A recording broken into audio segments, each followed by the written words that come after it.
پکار پکار کر تمہارے دروازے کے اوپر جو ہے دستک دے رہا ہے کہ انصاف کے تقاضوں کو پورا کرو، اور جو کچھ ہونے والا ہے جیلی 2/3 میجارٹی سے آئین کے پرخچے اڑا دیے گئے ہیں، ان کو بوٹوں کے تلے جو ہے روندا گیا ہے۔ مجھے خان صاحب کی طرف سے ہدایت ہے کہ میں نرم زبان استعمال کروں، اس لیے 8 ماہ پہلے کی زبان میں استعمال نہیں کر رہا، لیکن خدا را جو فیصلہ ساز ہیں وہ سوچیں کہ یہ ان کا ملک ہے، ان کی عزت، ان کی توقیر اس ملک سے وابستہ ہے، اور جس ملک کے اندر عدالت کا نظام کمپرومائز ہو جائے وہ ملک نہیں چل سکتا۔ سعودی صاحب یہ بتائیں، جس صحافی کا آپ نے نام لیا کہ وہ جان باز تھے، وہ کھڑے تھے، تو آپ ہی کی حکومت میں ان کو اغوا کیا گیا تھا، اس پر تشدد ہوا تھا، وہ کیس ابھی بھی پڑا ہے، تب بھی کچھ نہیں ہوا تھا، آج آپ لوگوں کو وہ بڑے اچھے لگ رہے ہیں۔ کہیں پی ٹی آئی کا بیانیہ حکومت میں یا اسٹیبلشمنٹ کے ساتھ ڈیل کے بعد چینج تو نہیں ہو جائے گا؟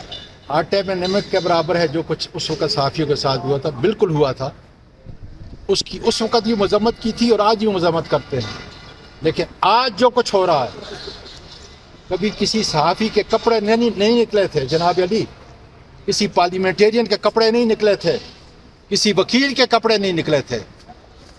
آج آپ کا ملک جس طرف چل پڑا ہے اس کو سنبھالنے کی کوشش کرے، اور میڈیا کا بہت بڑا کردار ہے۔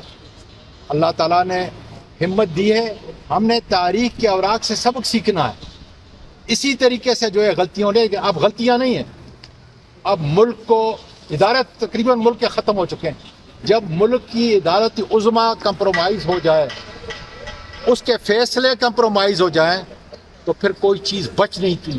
اس لیے آج وکلا پاکستان کے اپنا کردار ادا کرنے کے لیے انشاءاللہ تعالیٰ باہر آئیں۔ پی ٹی آئی میں اختلافات کا کہا جا رہا ہے، تو یہ اختلافات ہے یعنی کتنی صداقت ہے اس بات میں؟ سر جی، میں تو پی ٹی آئی کا ایک کارکن ہوں، کیا اختلافات ہیں؟ خدا کے فضل سے پی ٹی آئی نام ہے عمران خان کا، ایک ہی آدمی ہے جس کی آواز اتنی بلند ہے، محبت لوگوں کے دلوں میں اس طرح اجاگر ہے۔ اعظم سواتی عمران خان کے ووٹ سے نواز شریف کو N15 کے اندر شکست دیتا ہے، اس لیے پی ٹی آئی انشاءاللہ تعالیٰ متحد ہے۔ اعظم سواتی صاحب جو شہریار افریدی صاحب نے بیان دیا ہے کہ ڈی جی آئی ایس اور آرمی چیف سے، سر وہ شہریار افریدی صاحب سے پوچھیں، میں چھوٹا جیسا کارکن ہوں، وہ MN ہے اور میں آج کچھ بھی نہیں ہوں۔ خدا کا فضل۔ اعظم سواتی صاحب، آپ پاکستان تحریک انصاف کے انتہائی سینئر رہنما ہیں، مشکل وقت میں ڈٹے رہے، تو اب جب وہ لوگ جو کہ پارٹی کو چھوڑ دے کے اب واپس آنا چاہ رہے ہیں، لینا چاہیے ان کو پارٹی میں واپس؟ کیا آپ اس حوالے سے؟ جب ظاہر ہے کہ پارٹی کا تنظیمی معاملات عمران خان انشاءاللہ بتائے گا، اللہ کرے آپ کی ذاتی رائے کیا اس حوالے سے؟ اللہ کرے کہ میری جلد اس سے ملاقات ہو جائے۔